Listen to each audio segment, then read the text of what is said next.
Hey, this is Rich Robinson of the Magpie Salute, and you're listening to Backstage Access.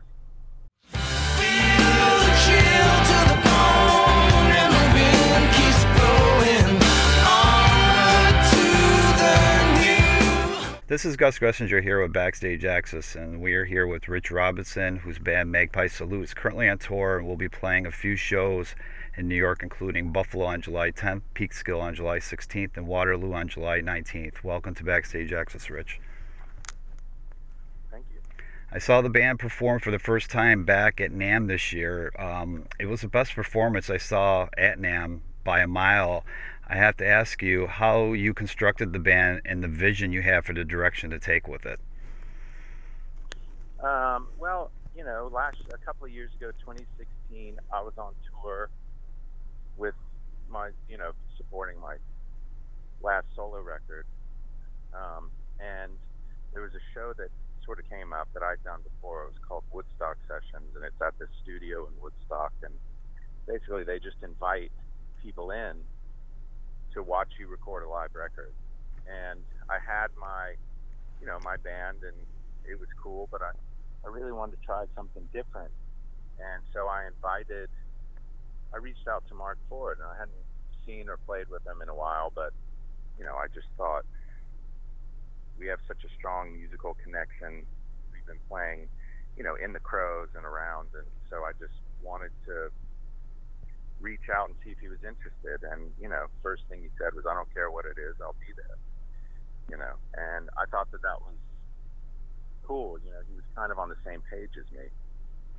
And so, go ahead, I'm sorry. So he came out, and then I just called Eddie Harsh, because Ed and I had that same thing. And what I liked about it was bringing those guys into my band, my current band, and sort of meshing those two contexts, playing with Mark and Ed, but also still having, Matt Slocum and Joe Magistro, and like having all these kind of people playing together, I thought was really cool.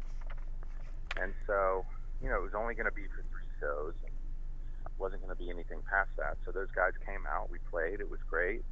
We all felt that it was something greater than us individually, and so that's pretty much how it happened. When I was leaving to finish my tour, Eddie Harsh called me over and was like, we should really try to do this. This was a lot of fun. We all felt something special. Let's try to do it. And so I was like, okay. I thought about it too. I think everyone realized that. So when I went on my tour, I was just thinking about ways that we could do this. What would it look like? What would we call it? What songs would we play? Because last year, we didn't have any plans to, make a record or do anything. It was just we were going to go on tour and try it out, So we started with the Gramercy. We put 1 show up for sale. It sold out in 20 minutes. We put 3 more up for sale. They sold out in 20 minutes. And we were like, wow, this is cool. Let's do a tour, And that's pretty much how it happened. It was pretty straightforward. I want to go back to you're talking about Mark Ford, and obviously Mark was a big part of the Black Crowes in the early to mid 90s. How was it working with him again? Tell us how the guitar parts are determined for Magpie Salute. Well, for this record, I wrote, I sort of brought my songs, Mark brought his songs, John had some things. Both of us wrote, John wrote with me, and John wrote with Mark, and so we were really just interested in serving the song, whatever's best for the song is best for the record, is best for the band, so we didn't try to insert ourselves. And so, it's really just Mark was playing the sort of main part of his song, so I would add some cool, solos and stuff like that, and I would play the main part of my song. Okay. Mark would add on top of that, and it just kind of naturally, organically, yeah. Okay. Yeah, exactly. The band will be releasing its debut record, High Water 1, on August 10th. I already heard it. It's really, really a great album. Tell us about the creative process for the new record. You kind of already explained it a little bit, but the songs being crafted and constructed, it was a whole band process. Was only a couple guys bringing ideas to the table? Just tell us about the process. Yeah, well, I mean, it was really just me, Mark, and John, and because we were the ones that were prepared with songs, and so the three of us got together in January and just started writing, and just my direction was just like, let's not leave anything off the table. Let's just bring it all, and then watch where this goes. We knew we wanted to make 2 records or a double album. So we started with about 35 things, and after writing, kind of we pulled about 6 of those off. So we wound up recording 29 songs in 21 days. Wow. Yeah. So there is a plan. So it's obviously, this is called part 1. There will be a part 2, and tell us a little bit about all these other songs. I'm assuming they're going to be on part 2. Yeah, they'll be on part 2. I mean, it was, I didn't sequence the record, before. I mean, I just kind of I put all 29 songs up and just kind of, these will work, this collection will work here, and then these second bunch of songs will work here. And just, it's all about feel, and taking these things and kind of moving from one place to another. And that's, how does this feel when I listen to it? How would this feel? How does, High Water 2 feel when I listen to it? And those are the things that I was looking at. And August 10th, what I was just saying, High Water 1 will be released. So are you looking at having like a 6-month or a year in between having the release? Yeah, for about 6 months. 6 months, okay. Yep. So early 2019, March or April maybe is when High Water 2 will come out. Okay, great. And then when you guys perform live, like I said, I saw you guys at NAMM, and it was a lot of covers and your old band, the Black Crowes, and whatnot. But for this, obviously a really cool record, and but you also have diehards are going to want to hear other material. How are the set lists decided? Is it strictly going to be Magpie Salute, or are fans going to hear maybe some of your solo material? We always do covers. We'll always do covers. We'll do some solo stuff. We'll do maybe some Crow songs. I mean, but this record will definitely be the focal point. Right. Yeah. And you guys are currently on tour now, and how are the shows going so far? Well, right now we've only done one, but it was great. Okay. It was really good. So you've been in the music business for a long time, and when the Black Crowes broke, I believe in 1991, you were pretty young, and now with everything going on with the music business, the changes with the sharing and the downloading and how people consume their music, I want to get your opinion on the changes and what advice you can have for current artists that are trying to break through. I mean, I wouldn't have any advice for current artists, because this, other than just, write what you feel, what's sincere. Don't try to be famous. Don't try to be rich. Just write what you feel, Other than that, I mean, this landscape is bizarre, When people want things for free, they have zero respect for it. You know what I mean? Right. Things that, and that's not to say that maybe labels didn't do this to themselves by force-feeding people shitty music for a long time. But ultimately, what it comes down to is respect. It's understanding that you're dealing with an industry, and that people make a living on this stuff. And in order for bands, your favorite bands, whoever they may be, to go out on tour and to do these things, they need, to sell records and to make money.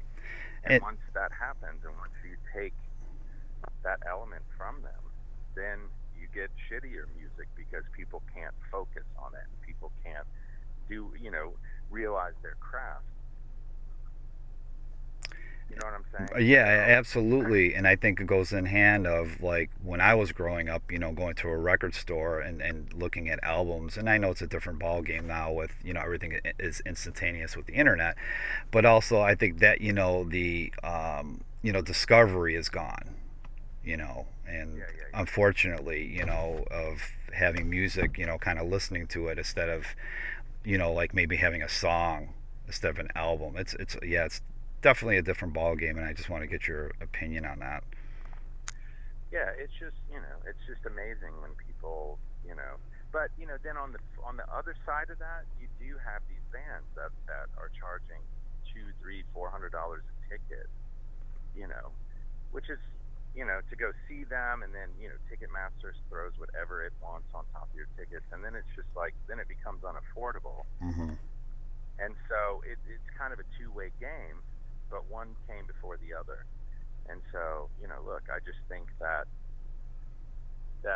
reasonable is reasonable, and if you have respect for music and have respect for your fans, I mean your bands, then you got to realize, like, look, I mean, someone has to go into the studio, someone has to pay their band, someone's got to pay an engineer, someone's got to pay for flights and hotels, someone Right. has to build the microphones, someone has to you know build the recording console and the compressors, and someone has to build the guitars and the cables, and unless you want to make a virtual record where you just sit behind a computer and pretend, but that's the way it is, and that's a shame.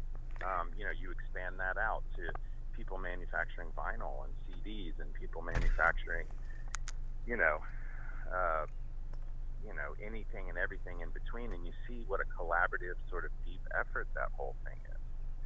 And so I remember in the 60s it was, I mean, not that I was alive, but people fought over the concept of free music, and they would try to, bust down walls, and you know, and it was all about, doing this thing. But also, we're bombarded by music Yes, everywhere we go at all absolutely. times. Yep. So it also lessens the impact when you walk around and you Right. can't escape it. Exactly. Oh, because then you're also forced to listen to some of the shittiest music Mm-hmm. you've ever heard, Yep. and then it just becomes for the sake of what, you know what I mean? Like, it becomes so like low level, kind of bottom denominator. Like, well, people like music while they're shopping, so Right. you know, like, so I don't know. It's a really odd thing. But I want to switch over to. I got a couple more questions before we wrap up. A few years ago, you filled in for Mick Ralphs in Bad Company for a bit, and Bad Company's a huge one of my favorite bands. Tell us about the experience playing along with both Simon Kirke and an iconic vocalist like Paul Rodgers. Yeah, well, I mean, that was really. I'd met Paul in 2015, I think, was the year when we were honoring Jimmy Page at the Experience Music Project, uh, and Paul was there because obviously the firm, Right. and Yep. Jimmy was Mm-hmm. there, and so they put together a bunch of bands, and Paul got up and sang two songs, and his manager was a Black Crowes fan, and Paul wanted me to get up and play some of those firm songs with him, a couple of them, and so I was like, all right, I got up and played them, and that was pretty much it. And then a couple of months later, I guess when they found out Mick wasn't doing the tour, they called me and just said, "Look, would you fill in for a couple of weeks?" And Free was one of my favorite bands, and I was like, of course, yeah, that Right. would be really cool to play with Simon and Paul. And I wouldn't be doing my job, of course, if I didn't ask you the latest update, if there even is one with the Black Crowes. Give the fans an update. Do you ever see a future at all for the Crowes, or what's your take on the whole thing? No, I think it's dead in the water. It's done, but there's still a lot of unreleased stuff that may come out. But other than that, I mean, no, we're never going to be a band again. That's unfortunate, but you know what? You got Magpie Salute, and it's a great record. I hope people go out and purchase this. High Water One. It's the first installation. Eagle Rock, I believe, correct, in the U.S. Yep, and be coming out on August 10th. And go see Magpie Salute. Go check them out. You probably can Google search Magpie Salute and see all their social media sites. And Rich, we appreciate you taking the time to talk to Backstage Access. Yep, absolutely. Sisters, brothers, wait for us with open arms.